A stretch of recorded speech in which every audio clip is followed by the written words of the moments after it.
Om Swastiastu. Perkenalkan, nama saya Putu Elisa, mahasiswa dari Prodi Sistem Informasi Sekolah Vokasi Universitas Pakuan Bogor. Saya membuat materi presentasi tentang Kitab Suci Weda yang diajukan untuk memenuhi salah satu tugas mata kuliah pendidikan agama Hindu oleh dosen Ibu Gusti Kadek Sutini.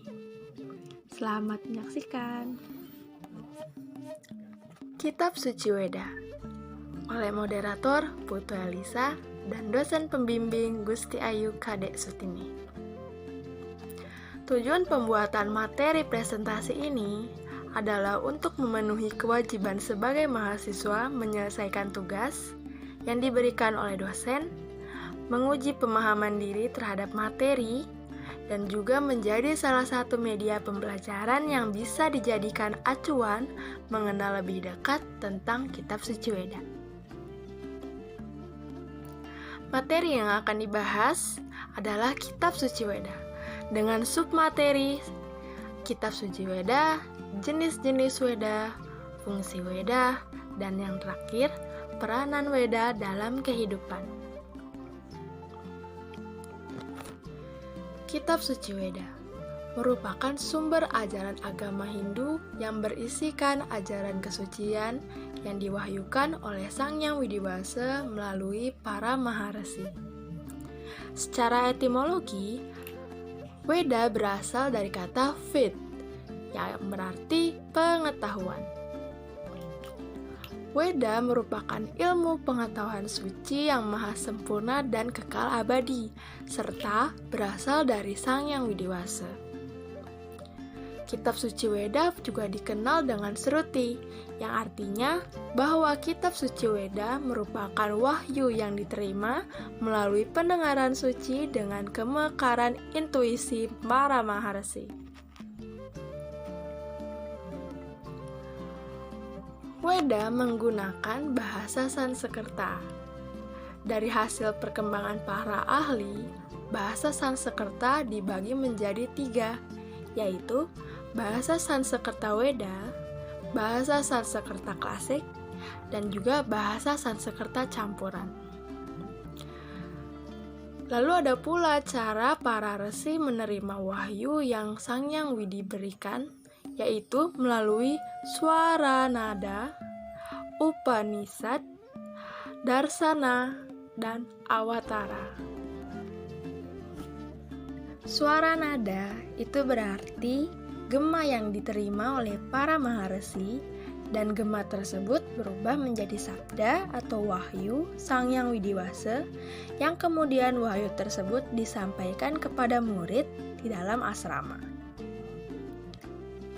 Upanishad merupakan pikiran para maharesi yang dimasuki oleh sabda Brahman, sehingga pikiran para maharesi itu berfungsi sebagai media yang menghubungkan antara Sang Hyang Widiwasa dengan para maharesi.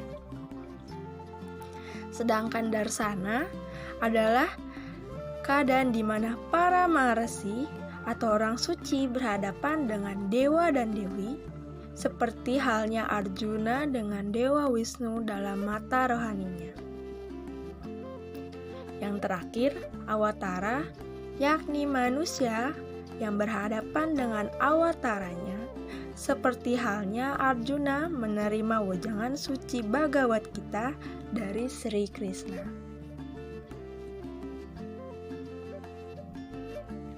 Jenis-jenis Weda. Maharesi Manu membagi jenis isi Weda ke dalam 2 kelompok, yaitu kelompok Weda Sruti dan kelompok Weda Smrti. Weda Sruti merupakan wahyu yang diturunkan secara langsung oleh Sang Hyang Widiwasa melalui para maharesi. Sedangkan Weda Smrti merupakan Weda yang disusun kembali berdasarkan ingatan.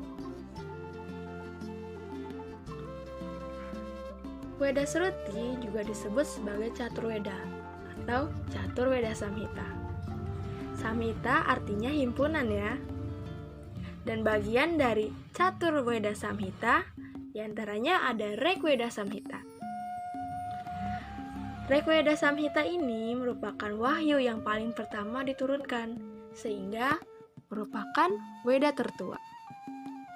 Rigveda ini berisi nyanyian pujaan yang terdiri dari 10.552 mantra dan seluruhnya dibagi menjadi 10 mandala. Lalu ada Samaveda Samhita yang merupakan kumpulan mantra dan memuat ajaran mengenai lagu pujaan yang terdiri dari 1.875 mantra yang dihimpun oleh Resi Jaimini.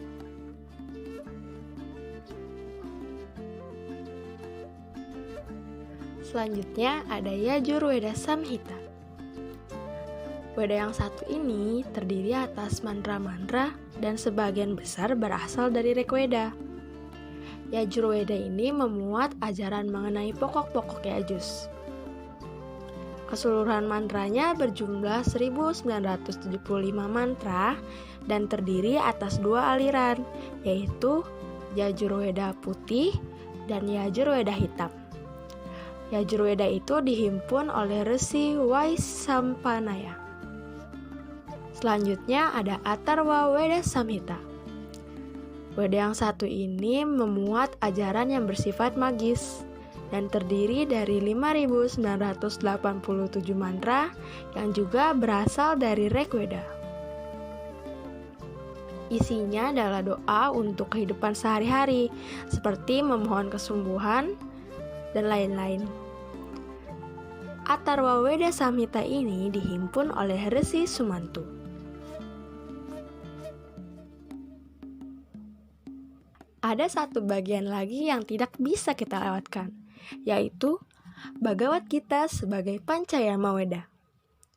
Dalam mantra di Kautumya Chadogya Upanishad 7.1.4 menyebutkan bahwa Namawa Rigvedo Yajur Weda Sama Weda Atharvanas Caturca Istihasa Purana Pancamo Wedanam Weda, yang artinya sesungguhnya Rigveda, Yajurveda, Samaveda, dan Atharvaveda adalah nama-nama dari Caturveda. Sedangkan Itihasa dan Purana merupakan Pancamaweda atau Weda kelima. Bhagavad Gita sebagai Pancamaweda itu menempati keterkenalan yang luar biasa dalam literatur Weda. Kitab suci Bhagavad Gita merupakan petikan dari kitab Itihasa, yaitu kitab Mahabharata. Oleh karena itulah Bhagavad Gita dikenal sebagai Pancamaweda atau Weda kelima. Selanjutnya ada Weda Smriti. Secara garis besar, Smriti dapat digolongkan ke dalam dua kelompok besar, yaitu kelompok Wedanga dan kelompok Upaweda. Kelompok Wedanga biasanya juga disebut Sadanga, yang terdiri dari 6 bagian Weda, yaitu yang pertama ada Siksa. Isinya memuat petunjuk tentang cara tepat dalam pengucapan mantra serta rendah tingginya tekanan suara. Lalu yang kedua ada Wyakarana, tata bahasa, yang merupakan suplemen batang tubuh Weda yang dianggap sangat penting untuk menentukan, karena untuk mengerti dan menghayati Weda tidak mungkin tanpa bantuan pengertian dan bahasa yang benar. Yang ketiga ada Canda atau lagu, yang merupakan cabang Weda yang khusus membahas aspek ikatan bahasa yang disebut lagu. Yang keempat, ada Nirukta yang memuat berbagai penafsiran otentik mengenai kata-kata yang terdapat di dalam Weda. Yang kelima, ada Jyotisa atau astronomi, merupakan pelengkap Weda yang isinya memuat pokok ajaran astronomi yang diperlukan untuk pedoman dalam melakukan yatnya. Isinya membahas tentang tata surya, bulan, dan badan angkasa lainnya yang dianggap mempunyai pengaruh dalam pelaksanaan yatnya. Lalu yang terakhir ada Kalpa, yang merupakan kelompok Wedangga terbesar dan terpenting. Menurut isinya, Kalpa terbagi atas beberapa bidang, yaitu bidang Srauta, Griya, Dharma, dan Sulwa. Srauta itu memuat berbagai ajaran mengenai tata cara melakukan yatnya, penebusan dosa, dan lain-lain, yang terutama berhubungan dengan upacara keagamaan. Sedangkan kitab Griya Sutra memuat berbagai ajaran mengenai peraturan pelaksanaan yatnya yang harus dilakukan oleh orang-orang berumah tangga. Lalu bagian Dharma Sutra membahas berbagai aspek tentang peraturan hidup bermasyarakat dan bernegara. Dan Sulwa Sutra memuat peraturan mengenai tata cara membuat tempat peribadatan, misalnya pura, candi, bangunan-bangunan suci lainnya yang berhubungan dengan ilmu arsitektur. Lalu ada kelompok Upaweda, yang merupakan kelompok kedua yang sama pentingnya dengan Wedangga.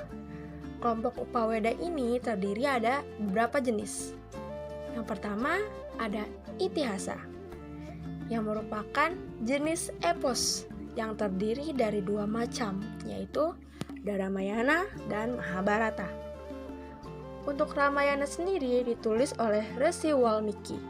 Seluruh isinya dikelompokkan ke dalam 7 kanda dan berbentuk syair. Jumlah syairnya ada 24.000 syair. Dan dalam 7 kanda tersebut ada yang namanya Ayodhya Kanda, Bala Kanda, Kiskinda Kanda, Sundara Kanda, Yuda Kanda, dan Uttara Kanda. Tiap-tiap kanda itu merupakan satu kejadian yang menggambarkan cerita yang menarik.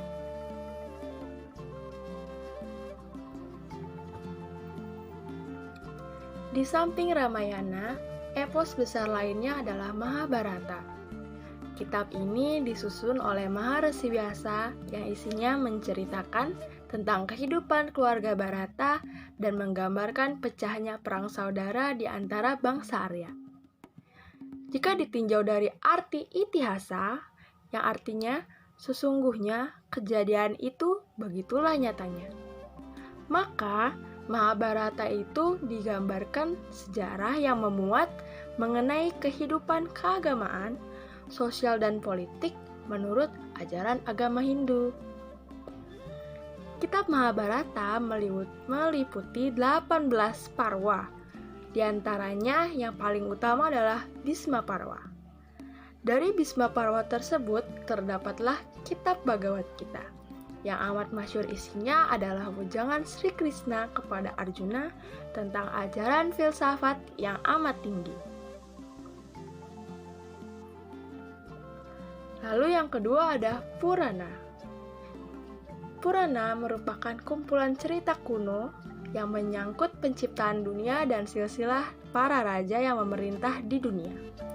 Juga mengenai tentang silsilah dewa-dewa dan batara, cerita mengenai silsilah keturunan dan perkembangan dinasti Suryawangsa dan Chandrawangsa, serta memuat cerita-cerita yang menggambarkan pembuktian hukum yang pernah dijalankan di dunia.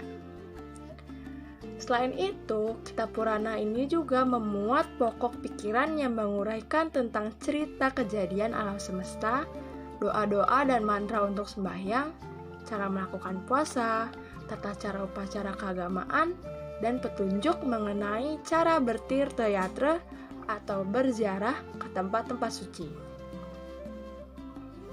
Pokok dari kitab Purana ini memuat tentang ajaran teisme atau ketuhanan yang diangkut menurut berbagai mazhab Hindu. Kitab Purana ini terdiri dari 18 buah.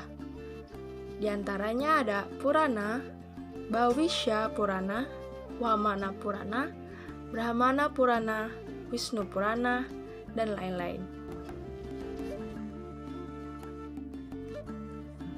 Arthasastra, yang merupakan jenis ilmu pemerintahan negara yang isinya merupakan pokok pemikiran ilmu politik.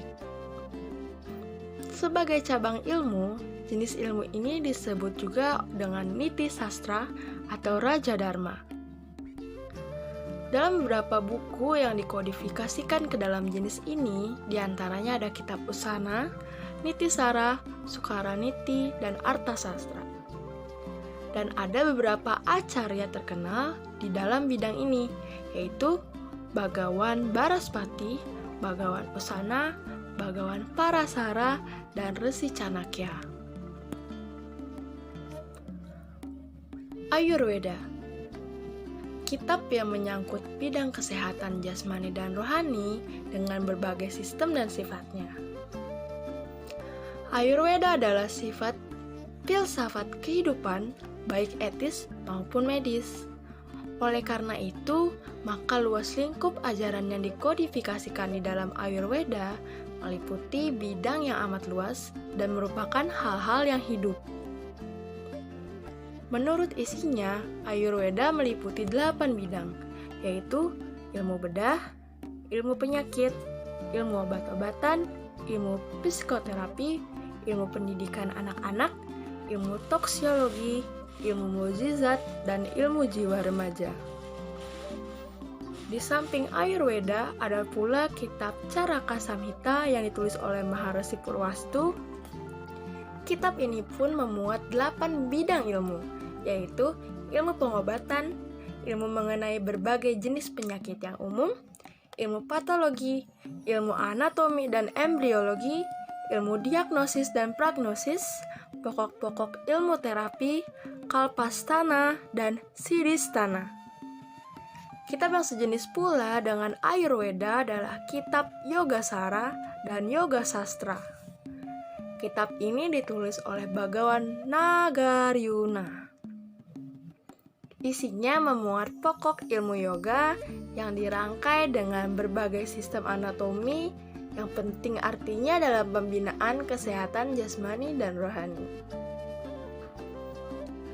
Gandharva Veda adalah kitab yang membahas berbagai aspek cabang ilmu seni, dan ada beberapa buku penting yang termasuk dalam Gandharva Veda, yang merupakan Natya Sastra, Rasarnawa, Rasarata Samursjaya, dan lain-lain.